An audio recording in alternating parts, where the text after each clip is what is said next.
Hi friends, welcome to fun for fun. இன்றைக்கி நம்ம என்ன பார்க்க போகிறோம்னா, ஒரு ஜிஐஎஃப்பை காமிக்க போகிறேன், அதாவது ஜிஃபை.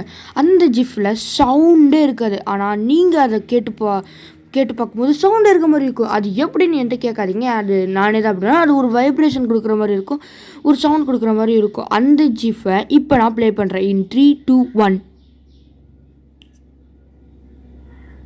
ஓகே, வேணா நீங்கள் சவுண்ட் கம்மி பண்ணி கூட பாருங்கள், அதில் கண்டிப்பாக கேட்கும். இது 90% ஆஃப் சான்ஸ் பேருக்கு இது கேட்டிருக்கு. ஒருவேளை உங்களுக்கு கேட்டிங்கன்னா கரெக்டாக லைக் பண்ணுங்கள், சப்ஸ்கிரைப் பண்ணுங்கள், மறக்காமல் கமெண்ட்டில் போடுங்க.